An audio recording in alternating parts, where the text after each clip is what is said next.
everyone, I'm Cheryl and welcome to the Sewing Room channel, and this is your tip of the week. This is a gathered skirt, and what's different about it is it's not only gathered at the waistline because of the elastic, but this section is gathered up here, and then this one down here is also gathered. And there is a special presser foot that you can use that will do this step for you. Because normally when you're making a gather, you got to stitch 2 rows of basting stitch, then manually gather it up, pin it onto your fabric, and then stitch it down. So I'm going to show you the presser feet that will cut all of that out of the picture. Now, both of these presser feet do the same thing in exactly the same way, except this one is for a serger sewing machine, and this little one, whoops, got it upside down, is for a regular sewing machine. So when you're using these, your fabric that's not going to be gathered is inserted up here in this slit, and the fabric to be gathered goes underneath it. And the same thing on this one. You'll see that little slit. The fabric goes in there, and you put your fabric to be gathered underneath. You set your machine to a basting stitch so that it will gather. The longer your basting stitch, the more gathering you will get. So as you're sewing, the fabric on the top that's not going to be gathered, it will automatically try pulling to your left. Make sure when you are holding onto that top fabric, you are pulling it slightly to the right so that it will come out evenly with the fabric on the bottom. Most of your sewing machines do not come with that presser foot. You have to purchase it online. My serger did come with that presser foot, but not all sergers will probably have it. So I recommend you go to a website called sewingpartsonline.com, and for a sewing machine, you just search for gathering presser foot, and then for a serger, enter serger ruffle presser foot. I occasionally get a question from a viewer who wants to know how to make a tablecloth, not a table runner, but a tablecloth that covers the entire table. Well, it's hard for me to answer that kind of question in the comment section because everybody's table is a different size and different shape. So I'm just going to give you a few measuring suggestions on how to get started on it.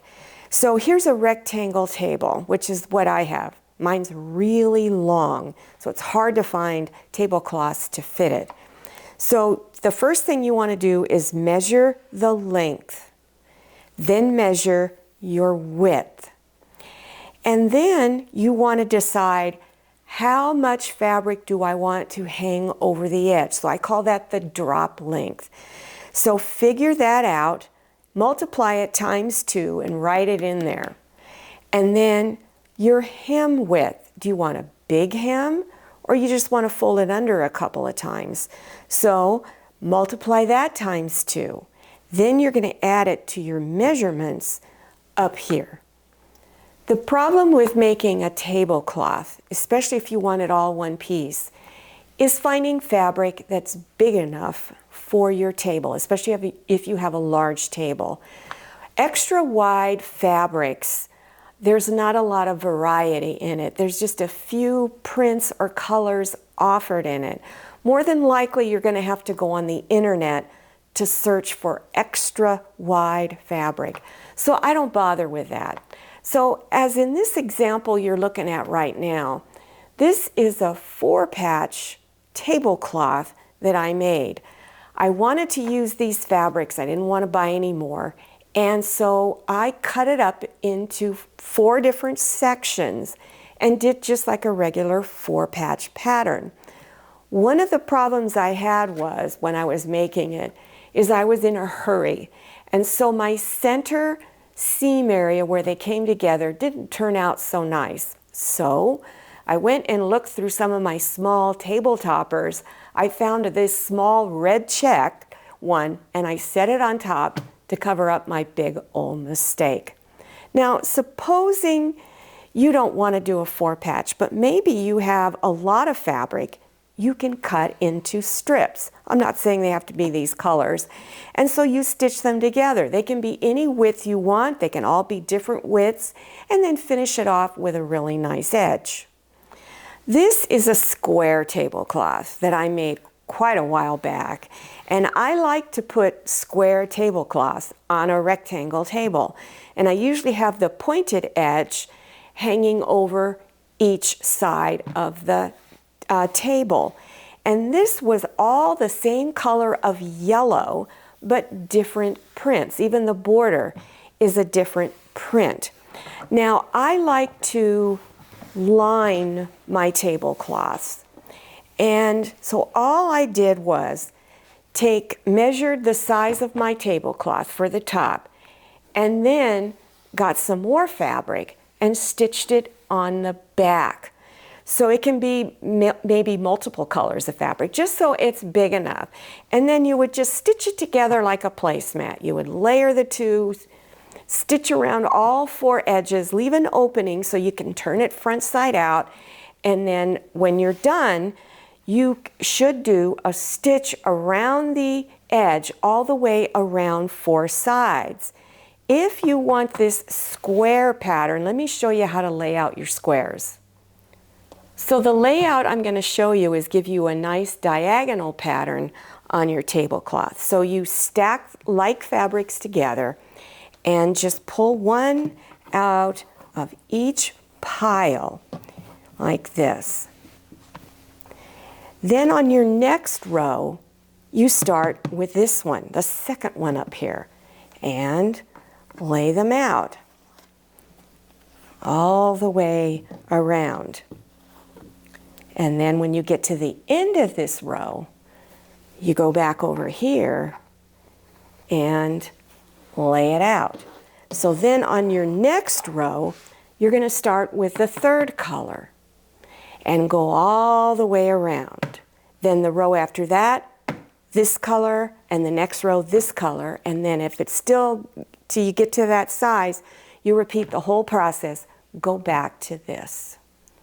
For most of my tablecloths, I will use my serger to bind the edges and stitch them together.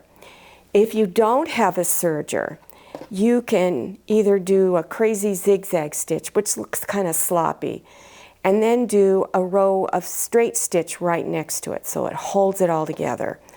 Or use an overcast stitch. Then you don't necessarily have to use a straight stitch next to it. Well, I hope you enjoyed this tip of the week and that you learned something new.